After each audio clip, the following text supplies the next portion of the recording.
Rolle's theorem समझ लेने के बाद बात करते हैं कुछ क्वेश्चंस की जो कि इस पर बेस्ड होते हैं और कैसे फंक्शंस को सेलेक्ट करके उन्हें करना होता है। देखेंगे कुछ एग्जांपल्स, कुछ इलस्ट्रेशंस के थ्रू आज के इस लेक्चर में कुछ असाइनमेंट क्वेश्चंस भी डिस्कस करेंगे ताकि आप इस कंसेप्ट को और इससे पहले पढ़े गए अभी तक के सारे कंसेप्ट को कंसोलिडेट कर पाएं। ऑफ कोर्स यही फिलॉसफी हमारी है, concept, examples and illustrations, assignment questions, और जब सारे कंसेप्ट हो जाएं तो उस चैप्टर को कंक्लूड करना जेईई एडवांस्ड के प्रीवियस ईयर्स क्वेश्चंस के साथ। ऑफ कोर्स ये प्रिपरेशन है आपकी आईआईटी जेईई मेंस और जेईई एडवांस्ड मैथमेटिक्स की। ये प्रिपरेशन हम बिल्कुल फ्री ऑफ कॉस्ट आपको कराते हैं, चूँकि हम एक 100% free of cost quality online education platform है किंडरगार्टन से 12th स्टैंडर्ड तक। आप हमारे नोट्स, पीडीएफ्स और ई बुक्स भी डाउनलोड कर सकते हैं। इसके लिए आपको इस वीडियो के डिस्क्रिप्शन में दिए गए लिंक गेट नोट्स पर क्लिक करना होगा। इवन यहाँ पर अगर हम बात करें, चीज़ें बिल्कुल स्ट्रक्चर्ड मैनर में कराई या करी जा रही है। जैसे अगर मैंने शुरुआत से बात की है आपसे कि हमने कोऑर्डिनेट पढ़ा था, अब हम कैलकुलस पर हैं, इसके बाद वेक्टर्स इन 3D, फिर एल्जेब्रा और ट्रिगो। इस तरीके से चीज़ें आपके लिए प्लान्ड है और इन्हें हम इस तरीके से वर्कआउट करेंगे। आज अगर बात की जाए तो आज बात क्या हो रही है उस बात पर बात करते हैं। सिंपल सी थ्योरम थी आपकी रोल्स थ्योरम, उस पर कुछ 2-4 पॉइंट्स और डिस्कस करते हैं, फिर क्वेश्चंस के साथ हम चीज़ें कंटिन्यू करेंगे। One of the important applications of Rolle's theorem is in the study of roots of this equation। तो अगर मुझे equations के roots को study करना है, मतलब वो पता करना है किधर होंगे, कहाँ हो सकते हैं, क्या थोड़ा knowledge या information मिल सकता है, तो ये जानकारी देने में आपको Rolle's theorem बहुत help करती है। सुनिएगा ध्यान से।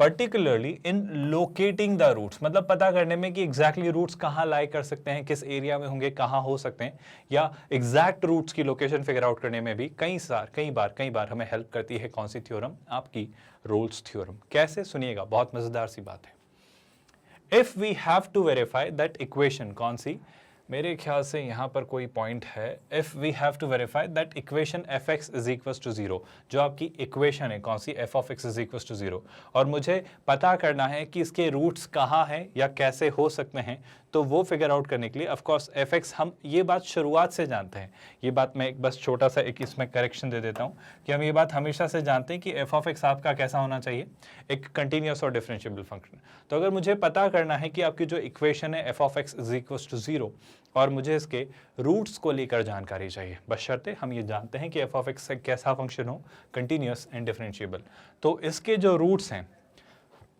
हैज अ रूट और roots in this interval a to b, तो मैं क्या कहूंगा, then we consider f of x as derivative of some function से g ऑफ एक्स। प्लीज ध्यान से सुनना, बहुत क्रूशियल सी बात है।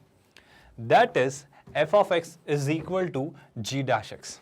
प्लीज ध्यान से सुनना, मुझे अगर ये पता चल रहा है कि आपके पास जो ये एफ ऑफ एक्स है वो एक कंटिन्यूस और डिफरेंशिएबल फंक्शन है, और ये अगर एक कंटिन्यूस और डिफरेंशिएबल फंक्शन है जिसके रूट्स जो हैं वो एक इंटरवल a से b के बीच में कहीं हैं। मैं उल्टी प्रोसेस बता रहा हूँ जो लास्ट लेक्चर में हमने डिस्कस की थी, अगर आपको याद आ रही हो तो। जैसे मैं लास्ट लेक्चर का अगर डिस्कशन याद दिलाऊं तो एक फंक्शन मान लो g ऑफ एक्स है, इसका डेरिवेटिव क्या है, let's say f of x है। आप सुन रहे हो क्या? अब हमने क्या पढ़ा था, हमने ये पढ़ा था कि g ऑफ एक्स के अगर रूट्स हैं, जैसे g ऑफ एक्स के रूट क्या है, अल्फा और beta. I repeat, g of x के अगर रूट हैं अल्फा और बीटा, है ना, मतलब कि क्या, मतलब कि इन दो पॉइंट्स पर g ऑफ एक्स 0 होता है। तो हम ये जानते थे कि g डैश एक्स जो होगा वो अल्फा और बीटा के बीच में कहीं ना कहीं किसी ना किसी वैल्यू पर, वो अल्फा और बीटा के बीच में कहीं ना कहीं किसी ना किसी वैल्यू पर 0 होता है। आपको ये बात याद है? अब मैं थोड़ा उल्टा चलने की कोशिश कर रहा हूँ, मतलब अगर मुझे इसके बारे में कोई जानकारी है, सुनिएगा ध्यान से, अगर मुझे इसके बारे में कोई जानकारी है कि ये जो एक्सप्रेशन है ये किसी ना किसी वैल्यू पर 0 हो रहा है, ऑल्दो मुझे वो वैल्यू नहीं पता है पर मुझे पता है कि वो किन वैल्यूज़ के बीच में है, तो क्या मैं ये कह सकता हूँ कि चांसेस हैं कि इन वैल्यूज़ पर उसके रूट्स मिल जाएं? ऑफ कोर्स मुझे ये इंश्योर करना होगा कि वो ये कंडीशन वैलिडेट या वेरीफाई करे कि वो इस तरीके से हो कि g ऑफ अल्फा और g ऑफ बीटा 0 हो जाए, वो इस तरीके से हो कि आपका अल्फा और बीटा के बीच में आपका फंक्शन कंटिन्यूस और डिफरेंशिएबल हो, और आपका g ऑफ अल्फा और g ऑफ बीटा भी 0 हो जाए। आपको ये बात याद है ना, मतलब मैंने बात फिर से रिपीट की, पर इसके लिए ये जो उल्टी बैक ट्रैक करने वाली प्रोसेस है ये मैं यहाँ पर स्टैब्लिश करने की कोशिश कर रहा हूँ। अगर आप मेरी बात समझ पा रहे हो तो प्लीज़ ध्यान से सुनना इस बात को, अगर थोड़ा भी कन्फ्यूजन है तो ध्यान से सुनते चले जाइए, आपको चीज़ें समझ आएंगी, है ना। अगर मुझे ये पता चला, फिर से सुनिएगा कि एफ ऑफ एक्स, ये थोड़ा सा ट्रिकी पार्ट है, इसे ध्यान से सुनना। अगर एफ ऑफ एक्स आपका एक कंटिन्यूअस और डिफरेंशिएबल फंक्शन है जिसके रूट या रूट्स हैं, मतलब एक भी हो सकता है, एक से ज्यादा भी हो सकते हैं, ए से बी के आपके इंटरवल में, है ना, तो हम कह सकते हैं कि अगर एफ एक्स किसी फंक्शन का डेरिवेटिव है, यानी जी ऑफ एक्स का, ये बात यहाँ पर लिखकर मैं कहने की कोशिश कर रहा हूँ कि जी ऑफ एक्स का डेरिवेटिव है एफ ऑफ एक्स, और मैं उसी लैंग्वेज में लिख देता हूँ जैसा उसने लिखा ताकि आप ये बात को लेकर कंफ्यूज ना रहो। मैं ये कहता हूँ कि एफ ऑफ एक्स के रूट्स हैं, एफ ऑफ एक्स के रूट्स हैं मतलब एफ ऑफ एक्स जीरो है, एफ ऑफ एक्स जीरो है कुछ वैल्यूज पर, मुझे नहीं पता, पर वो जो वैल्यूज हैं जहाँ पर वो जीरो है, वो वैल्यूज जो हैं वो ए से बी के बीच में लाई करती हैं, वो ए से बी के बीच में लाई करती है। मतलब हो सकता है एक वैल्यू है, एक से ज्यादा है, मुझे नहीं पता, पर कुछ ऐसी वैल्यूज हैं जो ए से बी के बीच में है, वैल्यू या वैल्यूज आई डोंट नो, जहां पर एफ ऑफ एक्स जो है आपका जीरो है। एक और बात, एफ ऑफ एक्स एक्चुअली क्या है, किसी दूसरे किसी फंक्शन का डेरिवेटिव, मतलब कोई एक फंक्शन रहा होगा, मतलब उस फंक्शन तक पहुंचने के लिए मुझे क्या करना पड़ेगा, एफ ऑफ एक्स को इंटीग्रेट। कहानी कंफ्यूजिंग तो नहीं हो रही है, सुनते जाइएगा, काम की बात है। इससे मैं क्या कहना चाह रहा हूं वो समझना। इस डेरिवेटिव ऑफ सम फंक्शन से g x, that is f of x जो है वो जी डैश एक्स के इक्वल है। देन बाय एलिमेंट्री इंटीग्रेशन, जो बेसिक आपके इंटीग्रेशन होते हैं उसके थ्रू हम जी ऑफ एक्स तक पहुंच सकते हैं। वो कैसे, एफ डैश एक्स को डिफरेंशिएट करके। और अगर जी एक्स वो कंडीशन सेटिस्फाई करता है जो भी हमने डिस्कस करने की कोशिश की थी, if g x satisfies all the Rolle's theorems conditions, कैसी कि अगर आपको ये पता चले, हमने क्या किया, हमें ये पता चला कि एफ ऑफ एक्स जीरो है कुछ ए से बी के बीच में कुछ वैल्यूज के लिए, मतलब कुछ भी हो सकती है, एक हो सकता है सी या C1 C2 C3 ऐसी और भी रैंडम सी कई सारी वैल्यूज हो सकती है। फिर मैंने ये पता किया, मैंने क्या किया, गौर से सुनना, मैंने इस एफ ऑफ एक्स को इंटीग्रेट किया, मैंने एफ ऑफ एक्स को इंटीग्रेट किया मतलब मैंने जी डैश एक्स को इंटीग्रेट किया, और जब मैंने इसे इंटीग्रेट किया तो मुझे फंक्शन मिला जी एक्स, मुझे क्या फंक्शन मिला, जी ऑफ एक्स। फिर मैंने क्या किया, फिर मैंने चेक किया कि क्या जी ऑफ एक्स इस इंटरवल ए से बी में, क्या, आई रिपीट, क्या ये फंक्शन जी ऑफ एक्स इस इंटरवल ए से बी में रोल्स थ्योरम वेरीफाई कर रहे हैं। मतलब मैंने ये क्रॉस चेक किया, ये क्रॉस एग्जामिन किया कि जी ऑफ एक्स ए से बी के बीच में कंटिन्यूअस है क्या ये डिफरेंशिएबल है, क्या जी ऑफ ए और जी ऑफ बी इक्वल है। अगर ये बात पता चली तो मैं ये कहूँगा साहब कि मैं शायद जी ऑफ एक्स को रोल्स थ्योरम अप्लाई करता हुआ पा रहा हूँ ए से बी के बीच में। ये उल्टा प्रोसेस है, ये बैक ट्रैक करने जैसा प्रोसेस, अगर आप मेरी बात समझ पा रहे हो। ऐसा क्यों कर रहे हैं सर, इस बात पर बात करेंगे। ऐसा करने का सीधा सा कारण यह है, सुनिएगा ध्यान से, ए से बी में अब हम कह सकते हैं कि कम से कम कोई एक सी तो एग्जिस्ट करेगा, ऑफ कोर्स ए से बी के बीच में, जहां पर आपका एफ डैश नहीं, जी डैश सी जो होगा, यानी एफ सी जो होगा वो जीरो होगा। यानी मैं कहूंगा fx is equals to 0 has at least one root in this interval a से b। मैं उल्टा ये समझाना चाह रहा हूं कि अगर मैं वेरीफाई कर पाया तो अगर g डैश x का कम से कम एक रूट है तो मैं gx तक पहुंच पाया। मैं थोड़ा सा चीज़ें यहाँ से शुरू किया, मैं अगर फ्लो चार्ट समझाऊं तो ऐसा शुरू करके यहाँ गया और फिर वापस यहाँ आया। लेकिन ये क्यों किया, इससे मैं एक एग्जाम्पल से थोड़ी और क्लैरिटी देने की कोशिश करता हूँ कि थोड़ी बहुत बातें समझ आई हैं जो हमने की हैं। रोल्स थ्योरम के थ्रू हमें ना थोड़ा सा चीज़ों को यहाँ पर सोचना पड़ेगा। एक सिंपल सा एग्जाम्पल लेकर क्वेश्चन के थ्रू पूरी क्लैरिटी आपको मिल जाएगी, पूरा कन्फ्यूजन दूर हो जाएगा। देखो यहाँ पर समझना, जैसे मान लो यहाँ पर वो क्या पूछना चाह रहे हैं, ये पता है कब हेल्प करेगा, ये तब हेल्प करेगा जब मुझे रूट्स के बारे में, उन्हें लोकेट करने को लेकर या नंबर ऑफ रूट्स को लेकर या उसके रूट्स क्या हैं इन्हें लेकर अगर क्वेश्चन पूछा जाए तो रोल्स थ्योरम से हम एक हिंट या एक आइडिया लगा सकते हैं। मैं क्या कहना चाह रहा हूँ सुनना, बहुत गौर से सुनना, बहुत मजेदार सी बात है। वो पूछ रहा है, एक इक्वेशन है x-1 x-2 x-3 plus x-1 x-2 x-4 plus x-2 x-3 x-4 plus x-1 x-3 x-4 is equal to 0 or positive. वो आपको ये पता करना है कि इसके कितने ऐसे रूट्स हैं जो पॉजिटिव हैं। अब मेरा आपसे ये कहना है कि ये जो फंक्शन आपको दिख रहा है, बस मुझे इतनी सी हेल्प कर दो, क्या ये फंक्शन किसी मौजूदा फंक्शन, कोई ना कोई फंक्शन जो हमने कभी ना कभी पढ़ा हो, उसका डेरिवेटिव हो सकता है क्या। बहुत ध्यान से सुनना, एक कॉमन सेंस पर बेस्ड बात है जो आप सभी को दिखनी चाहिए, नहीं दिखी तो घबराने की कोई बात नहीं। अगर मैं एक फंक्शन मानूं एफ ऑफ एक्स, जो कि अगर था x-1 x-2 x-3 और x-4, अब आप खुद बताओ इस फंक्शन का डेरिवेटिव क्या रहेगा, इस फंक्शन का डेरिवेटिव क्या रहेगा वो सुनना। सर एफ डैश एक्स जो आएगा, सुनिएगा, मैं अगर यहाँ पर कैसे करते हैं, प्रोडक्ट लिखा हुआ है तो प्रोडक्ट का डिफरेंशिएशन हमने सीखा है कि एक एक करके डिफरेंशिएट करो, मतलब आप किसी एक को डिफरेंशिएट करो बाकी सबको रहने दो। तो x-1 का डिफरेंशिएशन 1, तो क्या बचेगा, तो बचेगा x-2 x माइनस 3 और x माइनस 4, फिर आप करिए ऐड। अब आप इससे डिफरेंशिएट करिए, बाकी सबको छोड़ दीजिए। तो x माइनस 2 का डिफरेंशिएशन 1, तो ये क्या बचेगा, ये बचेगा x माइनस 1, x माइनस 3 और x माइनस 4। फिर आप क्या करेंगे, अब आप x माइनस 3 को छोड़ दीजिए, बाकी को डिफरेंशिएट करेंगे तो क्या मिलेगा, तो आपको मिलेगा x माइनस 1, x माइनस 2 और x माइनस 3 का डिफरेंशिएशन 1 और क्या बचेगा x माइनस 4। फिर आप क्या करेंगे, अब आप x माइनस 4 को डिफरेंशिएट करेंगे, बाकी चीज़ें रहने देंगे, तो बाकी चीज़ें अगर रहने दी तो ये क्या बन रहा है, x minus 1, x minus 2, x minus 3। क्या अब आपको कुछ समझ आ रहा है जो मैं समझाने या बताने की कोशिश कर रहा था कि रोल्स थ्योरम यानी सिलेक्शन ऑफ फंक्शन के थ्रू मैं कैसे रोल्स थ्योरम में चीज़ें अप्लाई कर पाता हूँ। बड़े गौर से, बड़े सिंपल सी बात को समझने की कोशिश करो। एफ ऑफ एक्स एक कैसा फंक्शन है, ध्यान से सुनना। सर एफ ऑफ एक्स पहली बात तो एक सिंपल सा पॉलिनोमियल फंक्शन है डिग्री 4 में। अगर ये एक पॉलिनोमियल फंक्शन है डिग्री 4 में, तो अगर मुझसे कोई पूछे कि f of x is equal to 0 के कितने रूट्स, तो मैं कहूँगा सर एक्स की वैल्यू 1, 2, 3 और 4 पर एफ ऑफ एक्स आपका 0 होता है। इसका मतलब क्या, इसका है मतलब सर कि आपका जो एफ ऑफ 1 है, इसका है मतलब कि आपका f of 1, F of 2, F of 3 और एफ ऑफ 4 जो होता है वो 0 होता है। अब मैं एक एक करके 2 पॉइंट्स पर आपसे बात करता हूं, ध्यान से सुनना।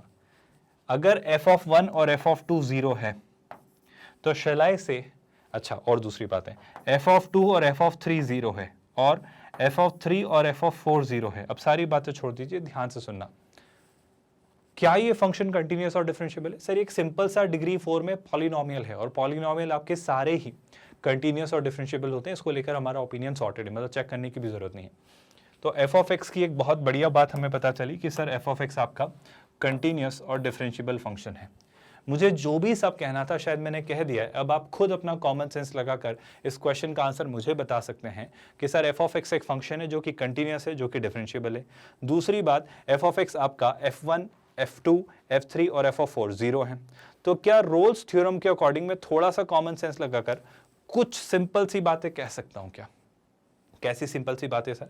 कि सर 1 से 2 के बीच में, 2 से 3 के बीच में और 3 से 4 के बीच में एटलीस्ट एक रूट्स तो एग्जिस्ट करेंगे। मुझे नहीं पता कितने होंगे, पर कम से कम ये 3 रूट्स तो एग्जिस्ट करेंगे जो कि आपके, अच्छा किसके, एफ डैश एक्स के। आई होप आप रोल्स थ्योरम जानते हो। मतलब ऐसे समझो ना कि एफ ऑफ एक्स एक कर्व है जो कि 1, 2, 3 और 4 पर 0 हो रहा है, मतलब इक्वल वैल्यू ले रहा है, और ये कंटिन्यूअस और डिफरेंशिएबल है। तो 1 से 2 के बीच में कहीं ना कहीं आपका कर्व कहीं ना कहीं स्टेशनरी पॉइंट देगा, मतलब एफ डैश एक्स 1 से 2 के बीच में 0 होगा, 2 से 3 के बीच में होगा, 3 से 4 के बीच में होगा। आप मेरी बात समझ पाए क्या?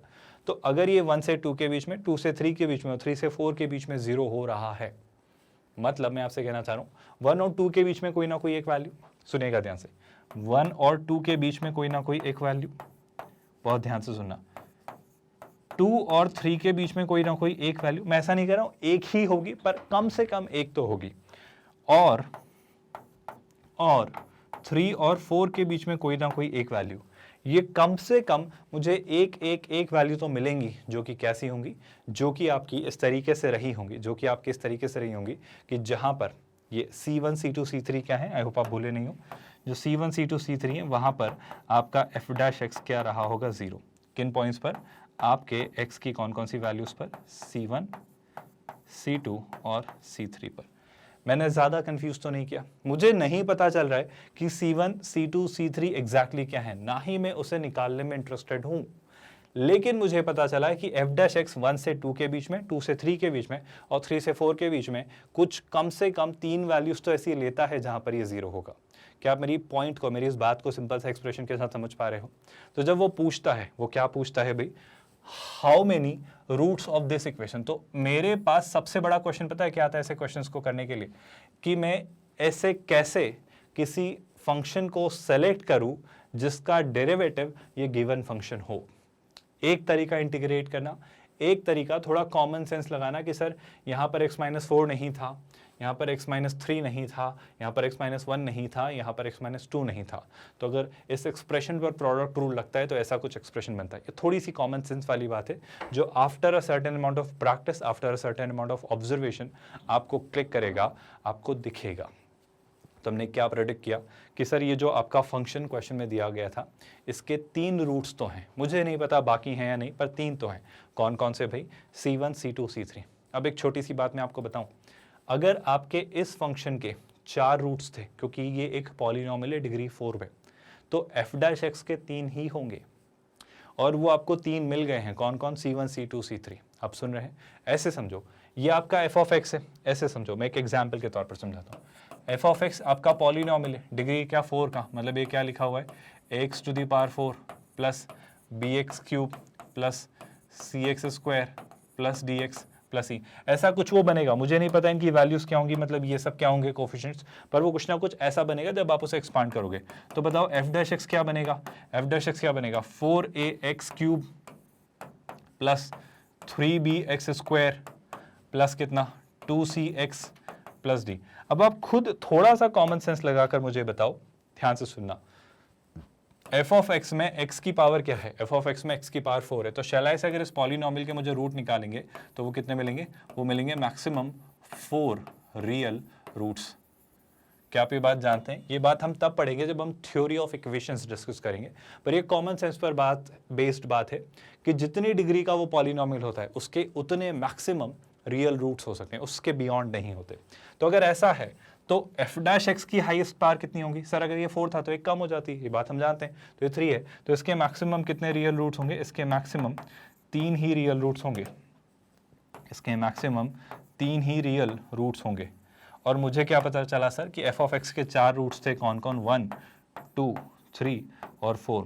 तो f' को मैं क्रैक कर पाया, उसके जो 3 रूट्स थे वो थे C1, C2 और C3।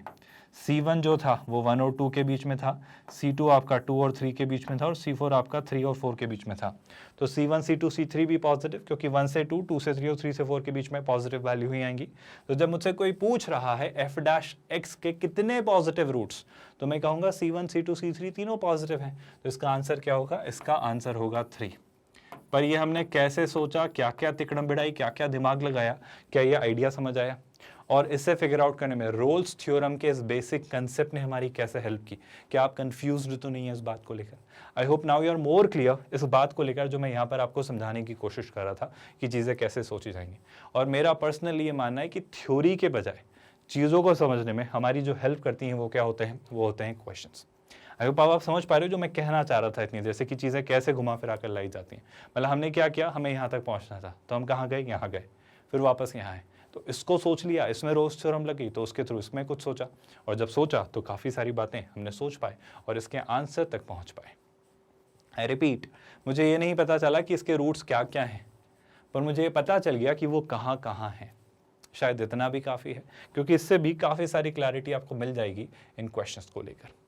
ज़रा थोड़ी और क्लैरिटी लेते हैं इस सवाल पर, ज़रा गौर से देखिएगा। 2a plus 3b plus 6c 0 है, ठीक है, इस बात का कहीं ना कहीं तो ज़रूरत लगेगी, तो इस बात को याद रखते हैं कि 2a plus 3b plus 6c जो है वो 0 है, कुछ काम आएगी ये बात। तो आपको प्रूव करना है कि at least one root of this equation ax² plus bx plus c lies in the interval 0 to 1। अब सर ये कैसे प्रूव करें? एक बात बताओ, सारी बातें छोड़ो, मैं अगर यहाँ पर इसे ऐसे मान लूँ, कैसे मान लूँ?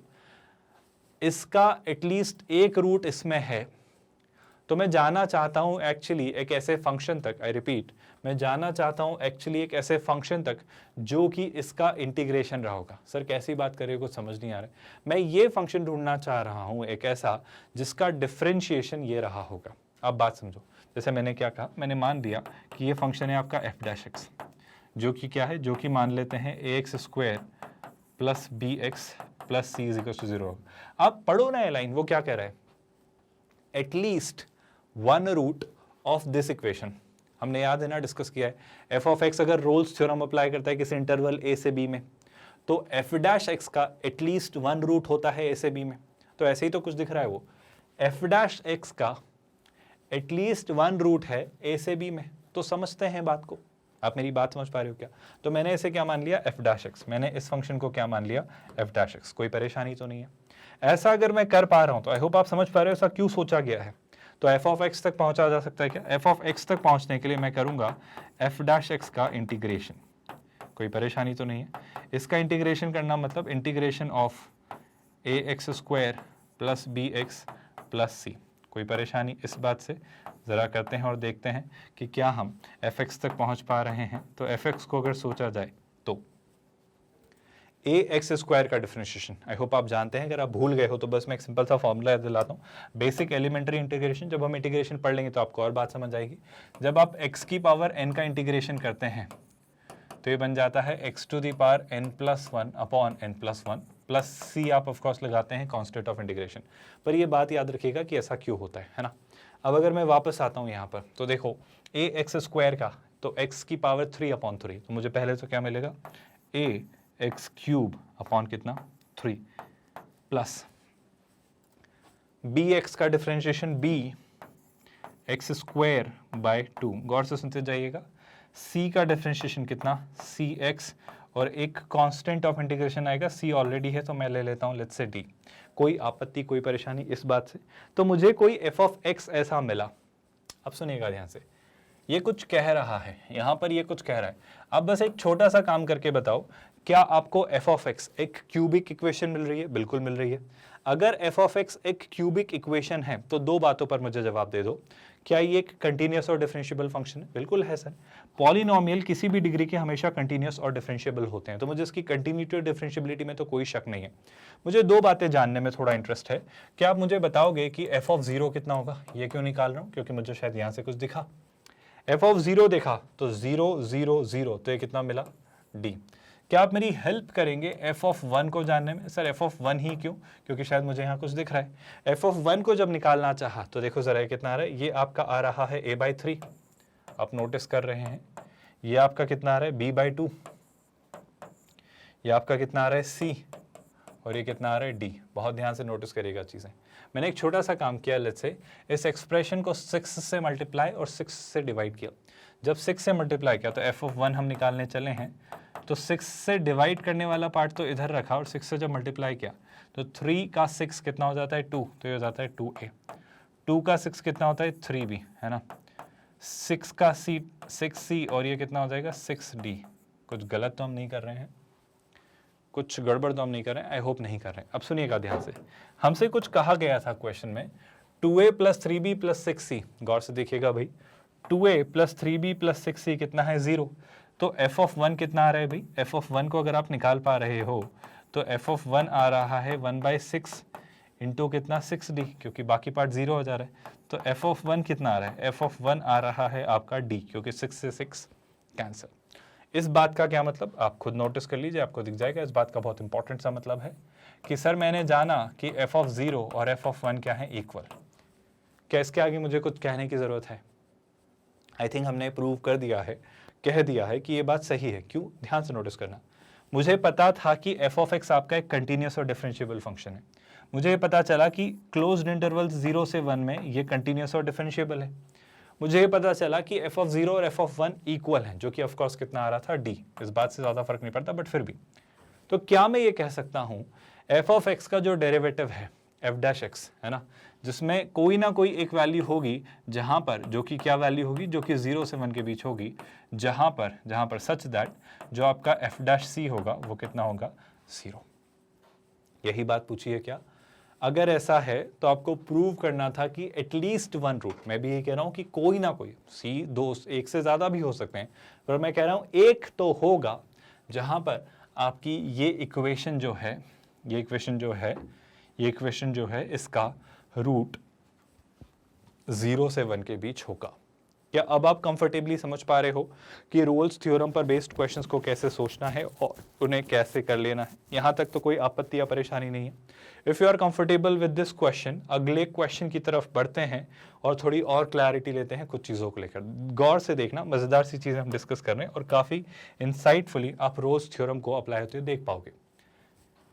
हर क्वेश्चन में प्रॉब्लम यही है कि फंक्शन को सेलेक्ट कैसे करना है। वो अगर हम सोचना सीख गए तो ये क्वेश्चंस बहुत मुश्किल, बहुत डिफिकल्ट नहीं रहेंगे। जैसे f ऑफ x एक डिफरेंशिएबल फंक्शन है और g ऑफ x एक ट्वाइस डिफरेंशिएबल फंक्शन है। मतलब जितना मुझे पता है वो ये कि f डैश x तो एटलीस्ट एग्जिस्ट करता है और gx आपका डबल डिफरेंशिएशन है, तो g डबल डैश x भी आपका एग्जिस्ट करता है। ये कुछ बातें उसने आपसे कही हैं। फिर क्या, zeros of f of x and g dash x be a and b. इसका यह मतलब है कि जहां जहां एफ ऑफ एक्स जीरो हो रहा है, जहां जहां जी डैश एक्स जीरो हो रहा है, वो आपके कितने हैं, वो आपके ए और बी हैं, और जहां पर ए जो है वो बी से छोटा है। इट्स लाइक जैसे एफ ऑफ एक्स 3 जगह जीरो हो रहा है, जी डैश एक्स 4 जगह जीरो हो रहा है, तो ये वो है।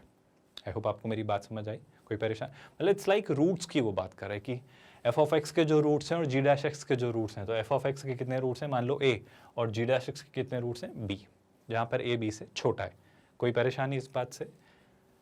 शो दैट देयर एग्जिस्ट, बहुत ध्यान से सुना, बहुत मजेदार सा क्वेश्चन है। Show that there exist at least one root of the equation this f dash x g dash x plus f x g double dash x is equal to 0 in a and b. अब आप देखो ना ध्यान से, sir ध्यान से देखना, एक फंक्शन एज इट इज, दूसरे का डेरिवेटिव, ऐसा क्यों कह रहा हूं वो सुनना।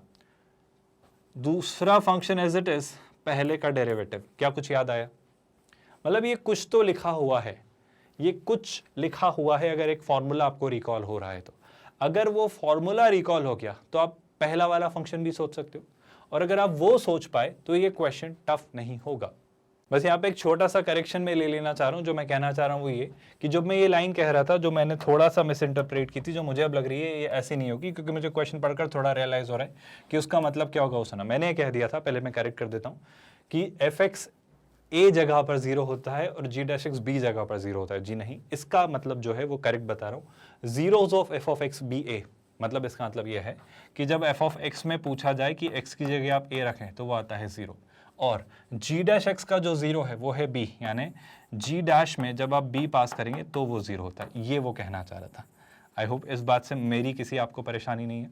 वो ये कहना चाह रहा था, and I am really sorry, मैंने थोड़ा सा मिस इंटरप्रेट करके आपको गलत बता दिया, और मैं जानता हूँ कि ए जो है वो आपका बी से छोटा है। इन सारी बातों का मतलब क्या है वो समझेंगे। पहले इधर बताओ, ध्यान से देखना। मुझे दिख रहा है एक फंक्शन एज इट इज, दूसरे का डेरिवेटिव। कौन से फंक्शन की बात कर रहा हूं ये आप सोचने की कोशिश करना। दूसरा फंक्शन एज इट इज, पहले का डेरिवेटिव। तो मुझे पहला फंक्शन और दूसरा फंक्शन दिख रहा है क्या? अगर आपको नहीं दिख रहा है तो मैं एक फंक्शन मानता हूं, let's say lambda x. Lambda x मैं कहता हूं फंक्शन है f of x into g dash x. कैसे माना? थोड़ा ऑब्जर्वेशन के साथ, अगर आप भी देख पाए तो आप भी मान सकते हैं। मैंने पूछा आपसे, आप मुझे बताएं लैम्डा डैश एक्स कैसा होगा। Sir first function as it is, second का डेरिवेटिव, क्या आपको दिख रहा है? तो ये क्या हो जाएगा, f of x into g double dash x. और ऐसा संभव है क्योंकि g double dash x exist करता है, क्योंकि जी एक्स आपका ट्वाइस डिफरेंशिएबल फंक्शन है। फिर second function as it is, यानी g dash x as it is रखा, गौर से सुनिएगा, और फर्स्ट का डेरिवेटिव, तो एफ एक्स का डेरिवेटिव कितना, f dash x. I think अगर आप मैच करें तो मुझे कोई बात तो मिल गई है। तो अगर मैं अब आपसे पूछूं तो वही तो वो रोज थ्योरम पर बेस्ड बातें कर रहे हैं। अगर आप सुन रहे हो तो देखो ना जरा ध्यान से, आपको ये शो करना है कि इस फंक्शन का, फिर से वही बात, इस फंक्शन का ए से बी में एटलीस्ट एक रूट एग्जिस्ट करता है। तो अगर इस फंक्शन का एटलीस्ट एक रूट एग्जिस्ट करता है, कहाँ से कहाँ के बीच में, ए से बी के बीच में, है ना। मुझे नहीं पता एक से ज्यादा भी हो सकते हैं क्या, पर मैं कह रहा हूं एक तो करता है। किसका? इसका। तो इसके इंटीग्रेशन पर, मतलब ये जिस भी फंक्शन का डेरिवेटिव है उस पर अगर मैं रोल्स थ्योरम प्रूव कर दूं तो शायद बात बन जाएगी। आई होप आपको अब आइडिया लगने लगा है जो मैं कहना चाह रहा हूं। तो देखिएगा ध्यान से, मुझे दो बातें बताओ। अगर एफ ऑफ एक्स आपका डिफरेंशिएबल फंक्शन है, अगर आपका g of x double differentiable function है, तो आपका एफ ऑफ एक्स और जी डैश एक्स डिफरेंशिएबल और कंटिन्यूस तो है ही, क्योंकि आप एफ डैश एक्स निकाल सकते हो, आप जी डबल डैश एक्स निकाल सकते हो। तो जी डैश एक्स और एफ ऑफ एक्स आपके कैसे फंक्शन है? डिफरेंशिएबल, क्योंकि आप एफ डैश एक्स निकाल पा रहे हो, आप जी डबल डैश एक्स निकाल पा रहे हो, तो जी डैश एक्स और एफ ऑफ एक्स डिफरेंशिएबल है। दो डिफरेंशिएबल फंक्शंस का प्रोडक्ट डिफरेंशिएबल होता है, और अगर ये दोनों इंडिविजुअली डिफरेंशिएबल थे तो कंटिन्यूस तो रहे ही होंगे, तो ये प्रोडक्ट कंटिन्यूस भी रहा होगा।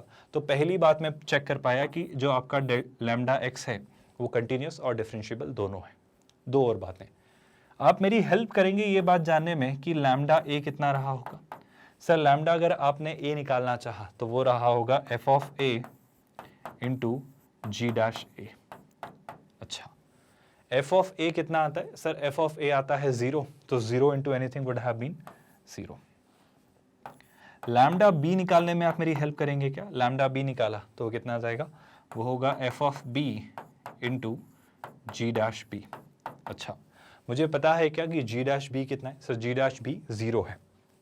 तो क्या आपको मेरी कुछ बातें नजर आ रही हैं कि सर जो ये आपका लैम्डा एक्स फंक्शन है ना, इसके दो रूट्स हैं ए और बी। मतलब लैम्डा एक्स जो फंक्शन है, मैं एक इमेजिनरी ग्राफ बना रहा हूँ। मैं नहीं कह रहा हूँ ऐसा ही होगा, पर मैं कह रहा हूँ ऐसा शायद होगा, है ना, ऐसा शायद रहा होगा। मैं ये नहीं कह रहा हूँ ऐसा ही होगा, पर शायद ऐसा होगा कि यहाँ पर ए रहा होगा, यहाँ पर बी रहा होगा। तो इन दो पॉइंट्स पर आपका जो लैम्डा एक्स है वो क्या रहा होगा? 0। किन पर? ए और बी पर। ये किसका ग्राफ हमने बनाया? लैम्डा एक्स का। तो मैं आपसे कहना चाह रहा हूँ लैम्डा एक्स का अगर ये ग्राफ है तो ए से बी के बीच में कहीं ना कोई एक वैल्यू रही होगी, कहीं ना कहीं कोई ना कोई कम से कम एक वैल्यू तो रही होगी जहां पर लैम्डा एक्स का डेरिवेटिव, जहां पर लैम्डा एक्स का डेरिवेटिव यानी क्या? लैम्डा डैश सी 0 रहा होगा। मुझे शायद कुछ कहने की जरूरत नहीं है, जो वो पूछ रहा था वो हमने प्रूव कर दिया है, अगर आप देख पा रहे हो तो। क्या ये एक मुश्किल क्वेश्चन था? क्या इस क्वेश्चन में कोई भी ऐसी बात थी जो आपको नहीं पता थी, जो आप नहीं सोच पा रहे हो? बस ट्रिकी पार्ट यह है कि आप ये क्रैक कर पाएं कि जिस फंक्शन पर वो पूछ रहा है एटलीस्ट वन रूट, तो वो किस फंक्शन का डेरिवेटिव रहा होगा वो सोच पाना, मतलब सिलेक्शन ऑफ द फंक्शन। तो दो तरीके, या तो जो गिवन है उसे इंटीग्रेट करिए, पर अभी आप इतना इंटीग्रेशन नहीं जानते हैं तो थोड़ा कॉमन सेंस लगाइए। वो basic common sense elementary operation पर बेस्ड क्वेश्चन आपसे पूछ रहा है, ज़्यादा मुश्किल बातें वो नहीं कर रहा है। थोड़ी और क्लैरिटी लेते हैं, पर पहले मेरा आपसे सवाल इतना सा है कि आप रोल्स थ्योरम के एप्लीकेशन समझ पा रहे हो कि रोल्स थ्योरम पर बेस्ड क्वेश्चंस कैसे आएंगे? एक बहुत बेहतरीन, एक बहुत शानदार और एक अमेजिंग सा क्वेश्चन, थोड़ी और क्लैरिटी के साथ पढ़िएगा ध्यान से। क्या क्या बातें लिखी गई हैं, पहले क्वेश्चन समझो। पी एक्स आपका एक पॉलिनोमियल फंक्शन है जो रियल कोफिशिएंट्स के साथ है। कोई परेशानी? एक पॉलिनोमियल, पावर 4 का, पावर 3 का, पावर 2 का, मुझे नहीं पता, पर पी एक्स एक पॉलिनोमियल है ना। पी एक्स आपका क्या है? एक पॉलिनोमियल है, कुछ भी हो सकता है विद रियल कोफिशिएंट, मतलब जो उसके x square, x cube, x power 4 जो भी रहे होंगे उनके कोफिशिएंट्स रियल रहे होंगे, है ना। अब वो कह रहा है दो वैल्यूज हैं ए और बी जो कि रियल हैं, ठीक है, जहां पर ए जो है वो बी से छोटी है, जो कि दो कंसेक्यूटिव रूट्स हैं पी ऑफ एक्स के। अब सुनना ध्यान से, पी ऑफ एक्स कुछ एक्सप्रेशन रहा होगा, मुझे नहीं पता, पर पी ऑफ ए और पी ऑफ बी क्या रहे? 0, जहां पे मैं जानता हूं ए आपका बी से छोटा और ये कंसेक्यूटिव रूट है। मतलब ए और बी के बीच में कोई और रूट नहीं है, मतलब अब ऐसी कोई और तीसरी वैल्यू नहीं रही होगी कम से कम ए और बी के बीच में। मैं नहीं कह रहा हूं ए से पहले क्या रहेगा, बी के बाद में क्या रहेगा, वहां 0 हो सकता है पी ऑफ एक्स, पर ए और बी के बीच में कोई और तीसरी वैल्यू ऐसी नहीं है ए और बी के बीच में जहां पर पी ऑफ ए और पी ऑफ बी 0 हो। आई होप आप ये पार्ट डाइजेस्ट कर पा रहे हो। बस क्वेश्चन पढ़ो, आप चीजें क्रैक कर लोगे। आपको प्रूव करना है फिर से वही कि एक सी एग्जिस्ट करता है, जो कि ऑफकोर्स ए और बी के बीच में होगा, इस तरीके से कि p dash c plus 100 p c plus 100 p c आपका 0 है। आई थिंक फिर वही सवाल, फिर वही क्वेश्चन, और मेरे ख्याल से वापस से वही चीज़ें जिन्हें लेकर हमें ज़्यादा कंफ्यूज होने की ज़रूरत नहीं है। अब मैं इस चीज़ को कैसे सोचूं? सर मुझे ये थोड़ा सा आप आइडिया दे दो तो बात बन जाएगी। मैं एक छोटा सा काम आपसे पूछता हूँ, क्या लिख रहा है ज़रा वो देखो। ये लिख रहा है p dash c plus 100 of p c, जो है आपको क्या प्रूव करना है? जो कि आपको 0 प्रूव करना है। मतलब ये तब प्रूव करना है जब सी कोई ना कोई एक वैल्यू रही होगी जहां पर ये क्या हो रहा होगा? 0। अब अभी आप इतना क्लियर विजन नहीं रख पाते हैं जो मैं कर रहा हूं वो क्यों कर रहा हूं, पर जब आप इंटीग्रेशन पढ़ चुके होंगे, जब आप थोड़ा सा कैलकुलस को और डेप्थ में एक्सप्लोर कर चुके होंगे, तब आप इस बात से भली भांति सहमत होंगे कि मैं ऐसा क्यों कर रहा हूं। अभी वो विजन, वो क्लैरिटी शायद मैं ना दे पाऊं, जो लॉन्ग व्यू रन में मैं चीज़ें देख पा रहा हूँ वो शायद अभी मैं आपको ना दिखा पाऊँ, क्योंकि अभी आपने इनडेफिनिट इंटीग्रेशन, डेफिनेट इंटीग्रेशन और डिफरेंशियल इक्वेशंस जैसी चीज़ें नहीं पढ़ी है। पर जो मैं देख पा रहा हूँ वो बस इतना सा कहने की कोशिश कर रहा हूँ कि अगर इसके लेफ्ट हैंड साइड और इसके राइट हैंड साइड दोनों तरफ मैं e⁻100c से मल्टीप्लाई करूँ तो मुझे कुछ दिखेगा। आपको अभी नहीं दिखेगा, ज़रूरी नहीं है, पर मुझे क्यों दिख रहा है, और सर हमें कब दिखने लग जाएगा और कैसे दिखने लग जाएगा? थोड़ा सा पेशेंस, इंटीग्रेशन और पढ़ लीजिए, डिफरेंशियल इक्वेशंस और पढ़ लीजिए, आप मेरी बात से सहमत होंगे कि इस क्वेश्चन में ऐसा क्यों किया। पर अभी बस मान लीजिए मैं कुछ नहीं करता हूँ, मैं e⁻100c से e⁻100c से इसके LHS और RHS में मल्टीप्लाई करता हूँ तो कितना हो जाता है? e⁻100c into p dash c plus, गौर से सुनिएगा प्लीज, 100 इंटू e⁻100c PC। बस थोड़ा सा पेशेंस रखिए, आपको दिखेगा जो मैं कहना चाह रहा हूँ। मैंने ऐसा क्यों किया, पहले तो ये बात समझ आ रही, ये एक जाहिर सी बात है, कांस्टेंट वैल्यू है, क्योंकि C आपका A से B के बीच में कोई फिक्स्ड वैल्यू है, और आपका जो 100C है e⁻100C वो एक कांस्टेंट वैल्यू है। मतलब एक्चुअली पता है रियलिटी में हुआ क्या होगा, वो फंक्शन कुछ इसका इंटीग्रेशन रहा होगा, इसका इंटीग्रेशन रहा होगा। ऐसा क्यों? क्योंकि आप समझो, ध्यान से सुनना, अब आप थोड़ा सा क्रैक करने की कोशिश करो। दो फंक्शंस का प्रोडक्ट जो कि अगर मैं PC और e⁻100C मान लूं, तो सोच कर देखो, प्लीज ध्यान से सुनना, क्वेश्चन खत्म होने को है। PC और e⁻100C, पहले मैंने PC को एज इट इज रखा, और e⁻100C का इंटीग्रेशन क्या हो जाएगा, e⁻100C × 100। फिर मैंने e⁻100C को ऐसा कैसा रखा, और PC का डिफरेंशिएशन कितना हो गया, P'(C). मैं आपसे बस ये कहना चाह रहा हूँ कि आपको कुछ क्लिक हो रहा है कि हमने जो डेटा ये दिया गया था उसे ऐसा क्यों बनाया, और इससे अब मैं इसके इंटीग्रेशन तक कैसे पहुंच रहा हूँ, क्योंकि ये जो है ये आपका f'(x) है, हमें कहाँ जाना है, हमें तो f(x) तक जाना है। मैं आपसे बस ये कहना चाह रहा हूँ कि मैं आपसे कहूँ कि ये जो लिखा हुआ है, ये आपके पास लिखा हुआ है f'(c), ये जो लिखा हुआ है ये लिखा हुआ है f'(c), मैं कहाँ तक जाना चाह रहा हूँ, मैं f(x) तक जाना चाह रहा हूँ। So do you realise f(x) क्या रहा होगा, सोच के देखना। सर f(x) रहा होगा आपका P(x) × e⁻100x। जरा खुद सोचो, f'(x) क्या होगा, first function as it is, second function का differentiation, plus second function as it is, first function का डिफरेंशिएशन, और उसमें मैंने क्या पास किया, C, और उस C वैल्यू पर ये 0 हो रहा है। तो आई थिंक मैं रोल्स थ्योरम तक पहुंचने वाला हूं। अब जब मैं रोल्स थ्योरम तक पहुंचने वाला हूं तो मैंने क्या किया, मैंने f(x) को क्रैक किया, और मेरा यकीन करिए जब रोल्स थ्योरम पर बेस्ड क्वेश्चंस आएंगे तो आपके लिए जो सबसे ज्यादा ट्रिकी पार्ट होगा वो यही कि क्या आप f(x) क्रैक कर पा रहे हैं। अब मेरी बात गौर से सुनना, p(x) एक पॉलिनोमियल फंक्शन है, e⁻ समथिंग × x भी एक सिंपल सा एक्सपोनेंशियल फंक्शन है। Polynomial function continuous and differentiable, exponential function continuous and differentiable, दो कंटिन्यूअस एंड डिफरेंशिएबल फंक्शंस का प्रोडक्ट भी कंटिन्यूअस एंड डिफरेंशिएबल। तो मैं पहले तो ये कहूंगा कि आपका जो f(x) है, जो आपका f(x) है वो A से B के बीच में, वो A से B के बीच में कंटिन्यूअस एंड डिफरेंशिएबल है। आई होप ये बात आप मान गए। अब अगर ये कंटिन्यूअस और डिफरेंशिएबल है तो मेरी दो चीज़ें और निकालने में प्लीज़ आप हेल्प करिए, बताएं आप मुझे f(a) क्या रहा होगा। सर f(a) मतलब P(a) × e⁻100 अब P(a) का मतलब क्या होगा, आई होप आपको मुझे याद दिलाने की जरूरत नहीं है। P(a) मतलब 0 × e⁻100a विल बी 0। और जरा बताओ f(b) क्या होगा, वो होगा P(b) × e⁻100b। Pb कितना है, P(b) 0 है, 0 × e⁻100b भी कितना हो जाएगा, 0। क्या आपको कुछ समझ आया?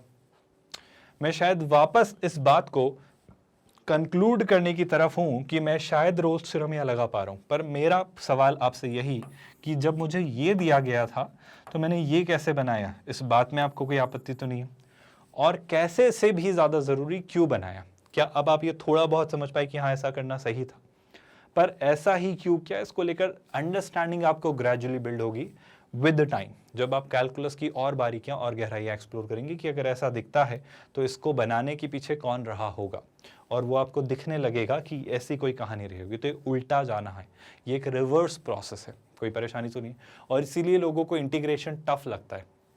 उन्हें ये टफ इसलिए लगता है क्योंकि इंटीग्रेशन जब आप कर रहे होते हैं तब वहाँ पर लोग ना डिफरेंशिएशन का अपोजिट सोचना होता है। अब आप सोचो ना, एक फंक्शन जिसका डेरिवेटिव निकालना बहुत आसान होता है क्योंकि हम कुछ ना कुछ तिकड़म बिठा के फॉर्मूले लगाकर निकाल लेते हैं, पर इंटीग्रेशन का मतलब एक ऐसा फंक्शन सोचना जिसका डिफरेंशिएशन वो फंक्शन रहा होगा जिसे हम इंटीग्रेट कर रहे हैं। आई होप सुनने में ही आप कंफ्यूज्ड हो गए। तो इंटीग्रेशन थोड़ा सा ट्रिकी होता है क्योंकि ये थोड़ी सी उल्टी प्रोसेस होती है, रिवर्स प्रोसेस होती है, एक इनवर्स प्रोसेस होती है, और वहाँ पर चीज़ें थोड़ी सी इस तरीके से सोचनी पड़ती है जैसे यहाँ सोची जा रही है। हर बार इंटीग्रेशन बस स्मूथली फॉर्मूले के बेसिस पर नहीं निकाला जा सकता, थोड़े से या अदर बहुत सारे परमुटेशन एंड कॉम्बिनेशंस काम करते हैं। कभी कुछ सोचना होता है, कभी कुछ सोचना होता है, बहुत सारे तरीके होते हैं। और फिर वही बात, IIT JEE मेंस या JEE एडवांस ऐसे क्वेश्चन आपसे नहीं पूछेगा कि वो ऐसे बहुत फॉर्मूले या रटने बेस्ड क्वेश्चन आपसे पूछे। वो पूछेंगे तो आपसे लॉजिकल ही क्वेश्चन, जहाँ पर आपको अपनी इंटेलिजेंस या कॉमन सेंस अप्लाई करना होगा जो शायद मशीन्स नहीं कर सकती, जो एक ह्यूमन ब्रेन ही कर सकता है, प्रॉब्लम सॉल्विंग एटीट्यूड। चलो यहाँ पर अगर ये बात समझ आई है तो मैंने क्या कहा, मैंने कहा सर एफ ऑफ एक्स एक फंक्शन है जो ए और बी पर इक्वल है यानी 0 है, और एफ ऑफ एक्स ए से बी में कंटिन्यूस और डिफरेंशिएबल है। तो F of x Rolle's theorem लगाने के लिए रेडी है। तो मैं कहूँगा एफ ऑफ एक्स का जो डेरिवेटिव है, एफ ऑफ एक्स का जो डेरिवेटिव है वो आपका किसी ना किसी वैल्यू पर 0 होगा। अब अगर मैं e की पावर 100c यहाँ से कॉमन ले लूँ तो मुझे क्या मिल जाएगा, मुझे मिल जाएगा p dash c plus 100 times pc, वो 0 होगा। किसके लिए, एक c के लिए। किस c के लिए, वो c के लिए जो कि कहाँ से कहाँ तक होगा, जो कि a से b के बीच में होगा। बस यही बात शायद कहने को वो प्रूव कर रहा था, प्रूव करने को कह रहा था। और आई थिंक मैं इस बात को बड़ी आसानी से दिखा पा रहा हूँ कि सर ऐसा बिल्कुल स्वाभाविक है कि इसमें कोई बुराई नहीं है, क्योंकि सर स्वाभाविक सी बात है e की पावर 100c तो 0 होने से रहा। तो अगर आप कॉमन लेंगे तो यही मिलेगा कि p डैश सी इंटू 100 pc 0 होगा, जो कि ये रहा। क्या अब आप रोल्स थ्योरम के साथ कंफर्टेबल हैं कि हम रोल्स थ्योरम पर बेस्ड क्वेश्चंस कैसे सोच रहे हैं? यहाँ से अगर मैं आगे बढ़ता हूँ तो अगला सवाल आपके लिए है आज का आपका पहला असाइनमेंट क्वेश्चंस। सुनिएगा ध्यान से।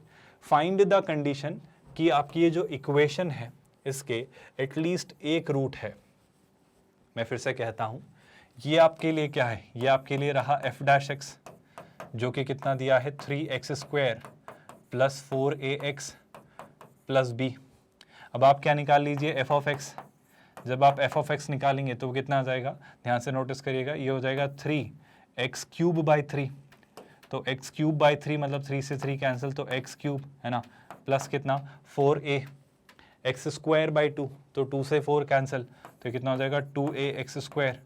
और इसका डिफरेंशिएशन कितना bx, और इसमें एक और ऐड कर लेते हैं, a और b हैं तो एक c और लगा लेते हैं, कांस्टेंट ऑफ इंटीग्रेशन। ये आपको मिला एफ ऑफ एक्स। अब वो कहाँ प्रूव करवाने को कह रहा है, वो इंटरवल आपसे मांग रहा है 0 से 1। दो सवाल, मुझे आप बताएं एफ ऑफ 0 कितना होगा। सर एफ ऑफ 0 जब आप निकालेंगे 0 0 0 तो कितना बचा c। आप मुझे बताएं एफ ऑफ 1 कितना होगा। सर एफ ऑफ 1 होगा आपका 1 प्लस कितना 2a प्लस कितना b प्लस c। अब अगर मुझे रोल्स थ्योरम अप्लाई करनी है तो मुझे क्या चाहिए कि एफ ऑफ 0 एफ ऑफ 1 के इक्वल हो जाए। तो ये तभी इक्वल हो सकता है जब ये वाला जो पार्ट है, कौन सा part, 1 plus 2a plus b 0 हो जाए। क्योंकि अगर 1 प्लस 2a प्लस b 0 हो गया, अगर ये 0 हो गया तो मुझे एफ ऑफ 0 और एफ ऑफ 1 इक्वल मिलेंगे। एफ ऑफ एक्स एक आपका पॉलिनोमियल फंक्शन है डिग्री 3 में, तो एफ ऑफ एक्स आपका कंटिन्यूस और डिफरेंशिएबल फंक्शन है। और अगर ऐसा है तो एफ डैश एक्स के लिए कोई ना कोई तो c एग्जिस्ट करेगा 0 से 1 के बीच में। एफ डैश एक्स के लिए कोई ना कोई c तो एग्जिस्ट करेगा 0 से 1 के बीच में, सच दैट आपका जो एफ डैश c होगा वो 0 होगा। आई थिंक मैं बहुत सिंपल सी लैंग्वेज में आपसे बातें कर रहा हूँ, और इस तरीके का क्वेश्चन हमने किया है जहाँ पर मुझे ये दिया था और ये पूछा था। इस बार ये देकर वो ये पूछ रहा है, मुश्किल तो नहीं है। आई थिंक यही बात यहाँ पर पूछी जा रही है, तो एक आसान सा क्वेश्चन। आई होप आप भी इस तरीके से आप सोच पा रहे हैं कि रोल्स थ्योरम कैसे बहुत हेल्प करती है क्वेश्चंस को सॉल्व करने में, और इस तरीके से आपको एग्जामिनेशन हॉल में सवाल पूछे जाएंगे। यहाँ से आगे बढ़ते हैं नेक्स्ट क्वेश्चन की तरफ। अगला सवाल क्या है, जरा नोटिस करिए। आपको प्रूव करना है दैट 2a0 का स्क्वायर जो है, जो 15a से छोटा है, अगर all roots of this equation x to the power 5 minus a0 x to the power 4 plus 3ax cube plus bx square plus cx plus d cannot be real. It is given that आपका a0 a b c d ये सब real है। अब आपको ये prove करना है कि इस पावर 5 वाली इक्वेशन के कोई भी रूट है ना, कोई भी रूट रियल नहीं है। मतलब आपको ये प्रूव करना है कि इस इक्वेशन का ध्यान से सुनना, आपको ये प्रूव करना है, जो इक्वेशन लिखी है मैं लिख देता हूँ, ध्यान से सुनिएगा। x to the power 5 minus, ध्यान से सुनना, a0 x to the power 4 plus 3ax cube plus कितना bx square plus cx plus d equal to 0। आपको ये बताना है कि इसका कोई भी रियल रूट नहीं है।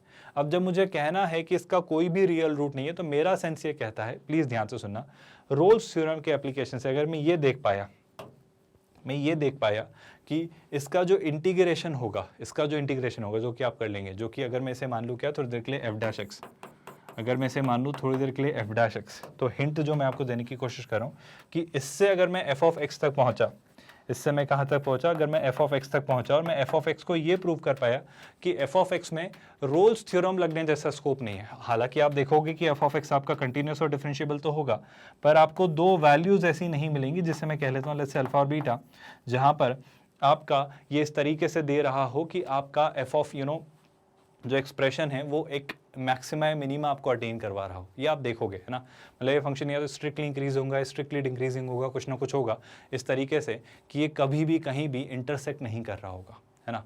तो आप ये देख पाओगे कि अगर ये कंडीशन फुलफिल हो गई कि अगर 2a0 का स्क्वायर 15 से छोटा रहा, क्योंकि अगर ये नहीं होगा, अगर ये नहीं हो रहा होगा तो आपको इसके रूट्स मिल रहे होंगे, पर अगर ऐसा हो गया तो आपको इसके रूट्स नहीं मिलेंगे, ऐसा आपको कुछ प्रूव करना है।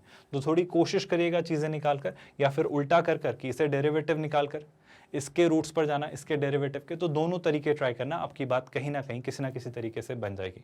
ऑल्दो मुझे भी ट्राई ही करना पड़ेगा, तो मैं आपको इस तरीके से दे रहा हूँ कि आपके लिए आज का दूसरा असाइनमेंट क्वेश्चन है जो आपको ट्राई करना है। हिंट यही है, रोज थ्योरम जैसा ही कुछ अप्लाई करना है, और कंडीशन जब अप्लाई करोगे कि इसका कोई भी रूट नहीं होना चाहिए, इसका कोई भी रूट नहीं होना चाहिए, जब आप ये कंडीशन अप्लाई करोगे तो उसको सॉल्व करते करते आप इस कंक्लूजन तक पहुंचोगे। क्या आप मेरी बात समझ पाए? चलो, अगर मैं नेक्स्ट असाइनमेंट क्वेश्चन की तरफ आता हूं, तो एक और असाइनमेंट क्वेश्चन गौर से नोटिस करिएगा। यहाँ पर वो क्या लिख रहा है, वो आपसे कह रहा है कि आपके पास क्या है भाई, एफ और जी फंक्शंस हैं। दूसरी बात, ये ए से बी में कंटिन्यूस है, ठीक है सर। ए से बी में जब ये कंटिन्यूस है और डिफरेंशिएबल हैं ए से बी में, तो यहाँ तक तो मैं देख पा रहा हूँ कि बहुत बढ़िया। और एक और बात कि f of a f of b zero है, तो यहाँ तक तो मैं कंक्लूड कर चुका हूँ सर कि एफ डैश सी जो है वो जीरो होगा, ये तो एग्जिस्ट करेगा कोई ना कोई सी, है ना। उसने आपसे ये मांगा कि G dash C F C plus F dash C zero होगा। अब ये कैसे प्रूव करेंगे, मैं हिंट देता हूँ कि इससे ही शुरू करना। देखो, आप एफ ऑफ एक्स पर तो रोज थ्योरम लगा पा रहे हो, आप एफ ऑफ एक्स पर तो कह पा रहे हो कि एफ ऑफ एक्स जो है आपका वो ए से बी के बीच में, एफ ऑफ एक्स जो है वो आपका ए से बी के बीच में कोई ना कोई सी ऐसा होल्ड करता है कि आपका जो सी है, जो आपका सी है, उसके लिए एफ डैश सी जो होगा वो जीरो होगा, क्योंकि एफ ऑफ एक्स तो आपके रोल्स थ्योरम को फॉलो कर रहा है, पर जी ऑफ एक्स तो नहीं कर रहा है। तो मैं इस एक्सप्रेशन को अगर किसी तरीके से क्रैक कर पाया, अगर मैं एफ ऑफ सी तक पहुंच पाया किसी तरीके से, तो मैं आराम से बता पाऊंगा कि ये जीरो क्यों होगा, क्योंकि ये तो जीरो है, आपको दिख ही रहा है ये तो जीरो है। तो मुझे क्या प्रूव करना है, बस अब मुझे ये प्रूव करना है कि जी डैश सी इंटू एफ सी जो है आपका वो जीरो है, क्योंकि एफ डैश सी तो हम जीरो देख पा रहे हैं, तो मुझे ये जीरो प्रूव करना है। अब ये जीरो प्रूव करने की कहानी क्या रही होगी, या तो आप ये प्रूव कर दो कि एफ सी जीरो है, या फिर आप ये प्रूव कर दो कि जी डैश सी जीरो है। थोड़ी कोशिश करिएगा चीज़ों को देखने की और निकालिएगा कि आपका ये एक्सप्रेशन आ पाता है या नहीं। हिंट वही है, रोल्स थ्योरम पर बेस्ड आपको सिंपल से एप्लीकेशंस ट्राई करने हैं। या तीसरी हिंट, एक फंक्शन सोचने की कोशिश करना जिसका डेरिवेटिव ये हो, एक फंक्शन सोचने की कोशिश करना जिसका डेरिवेटिव हो। एक तरीका ये हो सकता है, दूसरा तरीका एक फंक्शन सोचने की कोशिश करना जिसका डेरिवेटिव ये हो, है ना। मतलब अगर आप इसका इंटीग्रेशन करें, किसका, जी डैश सी, जो कि सही तरीका नहीं है, बस बता देना चाह रहा हूँ, एफ सी प्लस कितना एफ डैश सी, तो जो इसका इंटीग्रेशन आएगा ना, उस फंक्शन की मैं आपसे बात कर रहा हूँ, वो जो फंक्शन आएगा उस फंक्शन पर रोल्स थ्योरम लगाना, तो आप कुछ चीज़ें निकाल पाओगे इसकी हेल्प से, और आप कह पाओगे कि हाँ ये बात जीरो होगी। जैसा हमने एक क्वेश्चन किया था e टू दी पावर 100 से मल्टीप्लाई करके, उस तरीके से कुछ सोचने की मैं हिंट देने की कोशिश कर रहा हूँ।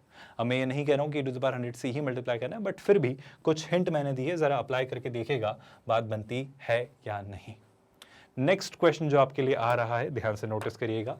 Suppose that f is continuous on a to b, differentiable on a to b, satisfies something. गौर से देखिएगा, कुछ मतलब होगा इस बात का।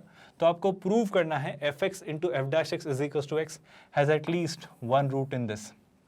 फिर से हिंट देता हूं, पहले ये सोचो कि ये कैसे बन सकता है, fx डॉट, चलो इसको ऐसे सोचो, इसको ऐसे सोचो, यहां पर देखो, क्या मैं देख पा रहा हूं कि एफ डैश एक्स जो है वो कितना है, x upon F of x. I hope कुछ तो नजर आया। या फिर आप चाहें तो एफ ऑफ एक्स को क्या लिख सकते हैं, x upon F dash x, या फिर F of x upon x को, चलो यही सही है।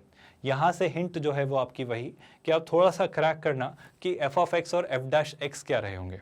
जब आप ये क्रैक कर लोगे तो आप एफ ऑफ एक्स पर रोल्स थ्योरम अप्लाई करना, तो आप देख पाओगे एफ ऑफ एक्स यानी इस एक्सप्रेशन पर, जो कि आपको ये डेरिवेटिव देगा इस एक्सप्रेशन पर। मतलब एक फाई एक्स एक फंक्शन मानना, एक फाई एक्स एक फंक्शन मानना जिसका डेरिवेटिव आपको क्या दे रहा हो, जिसका डेरिवेटिव आपको कुछ ऐसा दे रहा हो, कैसा, F of x dot F dash x minus x. अब फिर वही बात, ट्रिकी पार्ट यही है कि फाई एक्स कैसे सोचा जाए, तो थोड़ा दिमाग लगाइएगा, बात बन जाएगी तो बहुत खुशी की बात होगी। फिर उसमें ये कंडीशन अप्लाई करके देखना, तो आपको मिलेगा कि दो बाउंड्री कंडीशन ए और बी पर वो जीरो हो रहा है। फिर वही बात, तो इसका जो डेरिवेटिव होगा यानी फाई डैश एक्स वो एक सी कंटेन करेगा इस तरीके से कि आपका ये पार्ट जीरो हो, यानी इसका एक एटलीस्ट वन रूट हो। देखो जब भी किसी फंक्शन के लिए वो एटलीस्ट वन रूट मांग रहा है, मतलब वो फंक्शन उसका डेरिवेटिव है किसका, किसी ना किसी फंक्शन का, तो मुझे उस फंक्शन तक पहुंचना है और उस पर रोल्स थ्योरम अप्लाई करनी, मतलब इसके इंटीग्रेशन तक पहुंचना है। तो बस वही एक ट्रिकी पार्ट है कि सिलेक्शन ऑफ फंक्शन कैसे करना है।